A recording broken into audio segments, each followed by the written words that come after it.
question leaves a trail. Every story hides a clue. Truth is waiting in the silence. Come take the dive, I'll walk with you. Maine Mirror, where truth comes into view.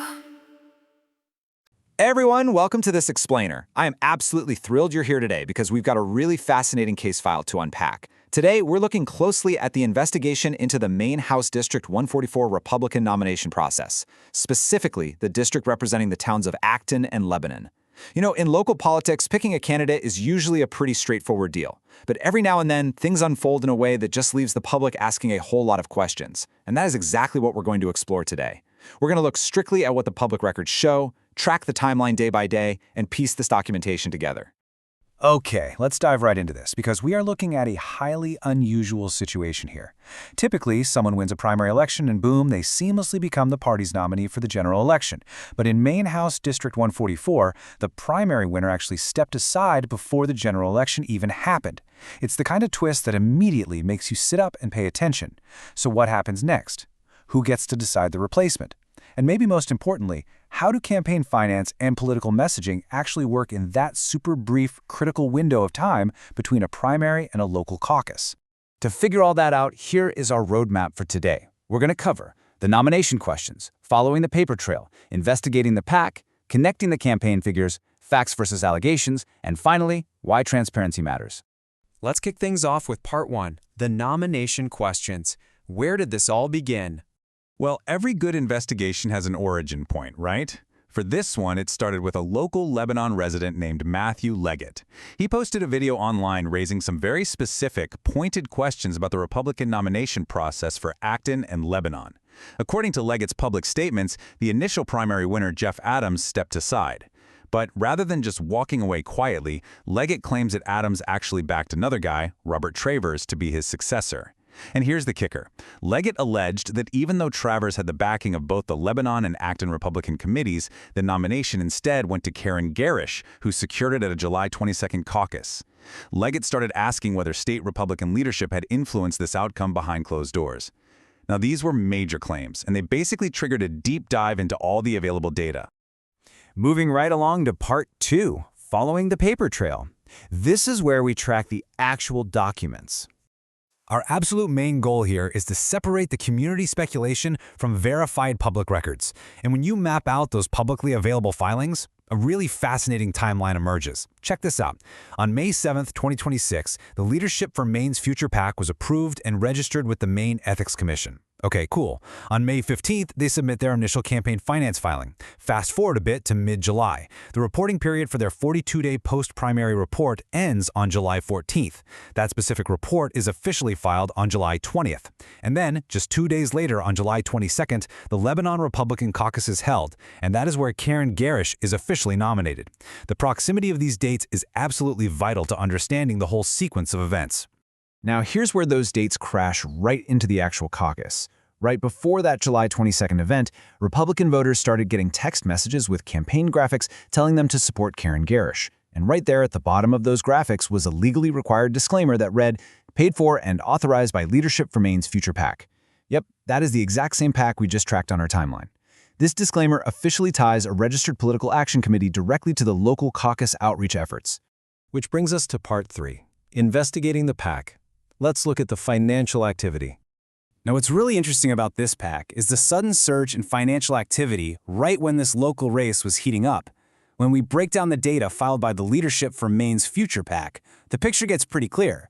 In their initial report back on May 15th, the PAC reported literally $0 in contributions and $0 in expenditures. Total silence. But when we look at that 42-day post-primary report filed on July 20th, again, just 2 days before the caucus, the PAC suddenly reports $4,525 in contributions and $1,655 in expenditures. They went from zero activity to thousands of dollars moving around right before the crucial caucus period. According to the public filing, this 42-day post-primary report was certified by a guy named Thomas Dottweiler. But here is the critical detail you really have to keep in mind regarding campaign finance laws. This report, filed on July 20th, only covers financial activity up to July 14th. Why does that matter? Well, because those campaign text messages supporting Karen Garish were sent out right around the July 22nd caucus.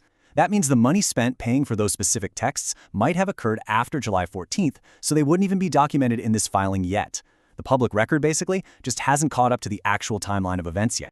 And looking closely at the PAC's filings reveals something else too: shifting leadership. The approved 2026 registration lists Kenneth Fredette as the principal officer and Cameron Fredette as the treasurer. But during the initial research phase, an older, historical page for the PAC displayed filings through 2020 that listed a totally different treasurer, Mary Tardy. Now, we aren't drawing any wild conclusions about why these discrepancies exist, but it really highlights how incredibly vital it is to look at the most current certified public registrations when you're trying to figure out who is responsible for a political organization's current moves. All right, part 4, connecting the campaign figures. Let's see how these public intersections play out. So, we know about the PAC and we know about the candidate. Let's explore how they actually cross paths in public. Photographic evidence from that July 22nd Lebanon Republican caucus appears to show Kenneth Fredette in attendance. And remember, Kenneth Fredette is the publicly listed principal officer of the Leadership for Maine's Future PAC, the exact same PAC that paid for the ads supporting Karen Garish. Now, to be clear, it is entirely legal and completely normal for people to attend political events. Public records do not establish what official capacity, if any, Fredette actually held at that caucus beyond just being there, but his presence for sure adds another interesting layer to the public record we are piecing together. Following that very same caucus, Karen Garish is officially named the Republican nominee. Shortly after that, she publicly thanks her supporters and announces she's opening her official campaign account. And in doing so, she identifies Laura Whitcomb, who is the former president of Gun Owners of Maine, as her campaign treasurer. Again, we're relying entirely on the public declarations made by the candidates themselves to document how these new campaign structures come together right after nomination. Okay, part 5, facts versus allegations. Let's separate the two. So the crucial point is this: looking into these situations relies strictly on separating what is absolutely proven by paper trails from the rumors just kind of circulating in a community. Let's look at them side by side. On the verified records side, we absolutely know for a fact that Jeff Adams won the primary but didn't become the nominee. We know Karen Garish was nominated at the caucus, and we know, thanks to official disclaimers, that the Leadership for Maine's Future PAC paid for ads supporting her. Those are the cold, hard facts. Which takes us to part 6, why transparency matters. This is really all about voter empowerment.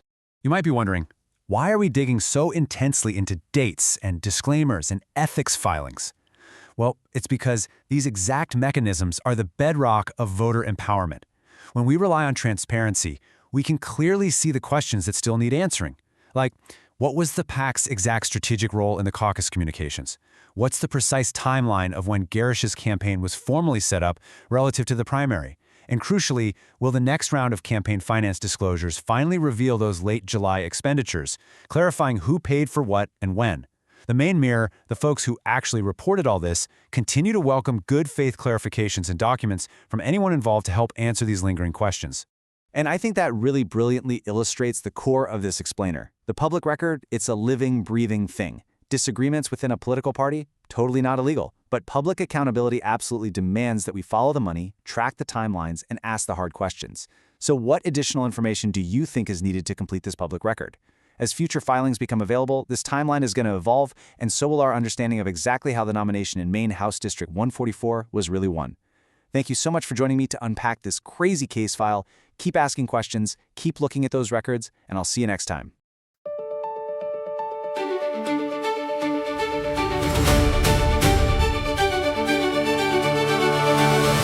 Every question leaves a trail.